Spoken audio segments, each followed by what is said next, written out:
ಕಳ್ಳ ಕಾಕರಿಂದ ಬಡವಾಗುತ್ತಿದೆ ಹುಡುಕಲ್ಲಿ ಬೆಟ್ಟ. ಇದು ಬೆಂಗಳೂರು ಗ್ರಾಮಾಂತರ ಜಿಲ್ಲೆ ದೊಡ್ಡಬಳ್ಳಾಪುರದಲ್ಲಿ ಇರುವ ಪ್ರಸಿದ್ಧವಾದ ಸ್ಥಳ ಹುಡುಕಲ್ಲಿ ಬೆಟ್ಟ. ಪ್ರತಿದಿನ ಇಲ್ಲಿಗೆ ನೂರಾರು ಜನ ಟ್ರೆಕ್ಕಿಂಗ್ಗೆ ಬರುತ್ತಾರೆ ಹಾಗೂ ಬೆಟ್ಟದ ಮೇಲೆ ನೆಲೆಸಿರುವ ಶ್ರೀ ವೀರಭದ್ರ ಸ್ವಾಮಿ ದೇವಸ್ಥಾನಕ್ಕೂ ಅನೇಕ ಭಕ್ತರು ಬರುತ್ತಾರೆ. ಗುಹೆಯಲ್ಲಿ ನೆಲೆಸಿರುವ ಈ ವೀರಭದ್ರ ಸ್ವಾಮಿಗೆ ಭದ್ರತೆ ಇಲ್ಲದಂತಾಗಿದೆ. ಪ್ರತಿನಿತ್ಯ ಇಲ್ಲಿ ಕಳ್ಳತನವಾಗುತ್ತಿದೆ ಎಂದು ಇಲ್ಲಿಯ ಅರ್ಚಕರು ಹೇಳುತ್ತಾರೆ. ದೊಡ್ಡಬಳ್ಳಾಪುರ ತಾಲೂಕು ದೊಡ್ಡಬೆಳವಂಗಲ ಹೋಬಳಿಯಲ್ಲಿರ್ತಕ್ಕಂಥ ಹುಲ್ಲುಕುಡಿ ಕ್ಷೇತ್ರ, ಹುಲ್ಲುಕುಡಿ ಬೆಟ್ಟದ ಮೇಲಿರ್ತಕ್ಕಂಥ ವೀರಭದ್ರ ಕ್ಷೇತ್ರ.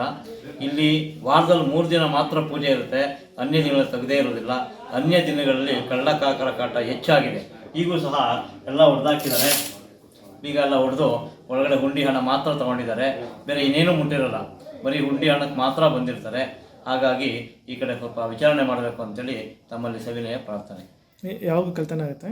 ಸರಿ, ನೈಟ್ ಟೈಮಲ್ಲಿ ಆಗುತ್ತೆ. ಯಾವಾಗ ಆಗುತ್ತೆ ಅಂತ ಗೊತ್ತಿಲ್ಲ, ಯಾಕಂದ್ರೆ ನಾವು ವಾರದಲ್ಲಿ 3 ದಿನ ತೆಗಿತೀವಿ ಅಷ್ಟೇ. ಮಂಗಳವಾರ, ಶುಕ್ರವಾರ, ಭಾನುವಾರ ತೆಗಿತೀವಿ. ಬೇರೆ ದಿನಗಳಲ್ಲಿ ನಾವು ಯಾರೂ ಬಂದಿರೋಲ್ಲ. ಆಲ್ಮೋಸ್ಟ್ ಈಗ ನೋಡಿದ್ರೆ ಈ ಟ್ರೆಕ್ಕಿಂಗ್ ನೋಡಿ ಸುಮಾರು ಜನ ಇದ್ದಾರೆ. ಈ ಥರ ಅವರು ಬಂದು ಹೋಗ್ತಾನೆ ಇರ್ತಾರೆ. ನಾವು ಯಾರು ಅಂತ ಗೊತ್ತಾಗೋದು ಇಲ್ಲ ನಮಗೆ, ಯಾಕೆಂದರೆ ಇಲ್ಲಿ ಬೇರೆ ವ್ಯವಸ್ಥೆಗಳು ಏನೂ ಇಲ್ವಲ್ಲ. ನಾವು ಮಾತ್ರ ಪೂಜೆಗೆ ಬರೋದು ವಾರಕ್ಕೆ 3 ದಿನ ಮಾತ್ರ ಬರ್ತೀವಿ. ಅವ್ರು ಯಾವಾಗ ಬರ್ತಾರೆ ಯಾವಾಗ ಹೋಗ್ತಾರೆ ಅಂತ ಯಾರಿಗೂ ಗೊತ್ತೇ ಆಗಲ್ಲ. ಮಧ್ಯಾಹ್ನ ಮೇಲೆ ಬಂದರೂ ಆಗ್ಬೋದು, ರಾತ್ರಿ ಬಂದರೂ ಆಗ್ಬೋದು, ಯಾರು ಇರೋದೇ ಇಲ್ಲ ಇಲ್ಲಿ.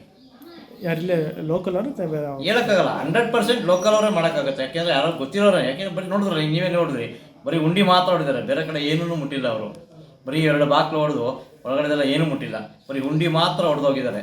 ಅಂದರೆ ಗೊತ್ತಿರೋರೇ ಬರ್ಮ ನಡೀತಾರೆ ಅನ್ನೋ ಅನುಮಾನ ಇರುತ್ತೆ. ಟ್ರಸ್ಟ್ ಅವರೆಲ್ಲ ಏನು ಟ್ರಸ್ಟ್ ಅವರು ಸುಮಾರು ಸಲ ಗಮನಕ್ಕೆ ತಂದಿದ್ದೀವಿ, 1-2 ಸಲ ಕಂಪ್ಲೇಂಟು ಮಾಡಿದ್ದೀವಿ, ಸ್ಟೇಷನಲ್ಲೇ ಕಂಪ್ಲೇಂಟು ಕೊಟ್ಟಿದ್ದೀವಿ ಸಹ. ಇದ್ರ ಬಗ್ಗೆ ಒಟ್ಟಿನಲ್ಲಿ ಏನೂ ಎಚ್ಚರಿಸ್ಕೊಂಡಿಲ್ಲ ಅಷ್ಟೇ.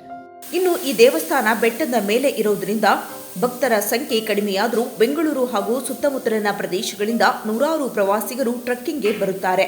ಇಲ್ಲಿಗೆ ಬರುವ ಪ್ರವಾಸಿಗರಿಗೆ ಯಾವುದೇ ಭದ್ರತೆಯೂ ಇಲ್ಲ ಹಾಗೂ ಇಲ್ಲಿ ಕುಡಿಯುವ ನೀರಿನ ವ್ಯವಸ್ಥೆಯೂ ಸಹ ಇಲ್ಲ. ನಮಗೆ ಮೂಲ ಸೌಕರ್ಯಗಳೇ ಮಾಡ್ಕೊಡ್ಬೇಕು, ಮೂಲ ಸೌಕರ್ಯಗಳೇ ಇಲ್ಲ ಹೇಳಬೇಕು ಅಂದರೆ.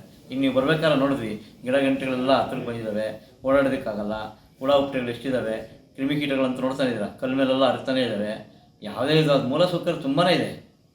ಈಗ ಮೂಲ ಸೌಕರ್ಯ ನಾವು ಮಾಡಬೇಕಾಗಿರೋಂಥ ಕೆಲಸಗಳು ತುಂಬ ಇದ್ದಾವೆ, ಬಟ್ ಅದ್ರ ಗಮನ ತೊಗೊಂಡೋಗ್ಬೇಕು ಅಷ್ಟೇ. ಈ ದೇವಸ್ಥಾನಕ್ಕೆ ಟ್ರಸ್ಟಿ ಹಾಗೂ ವ್ಯವಸ್ಥಾಪಕ ಮಂಡಳಿಯೂ ಇದ್ದು ಯಾವುದೇ ಪ್ರಯೋಜನ ಇಲ್ಲ ಎಂದು ಸ್ಥಳೀಯರು ದೂರುತ್ತಾರೆ.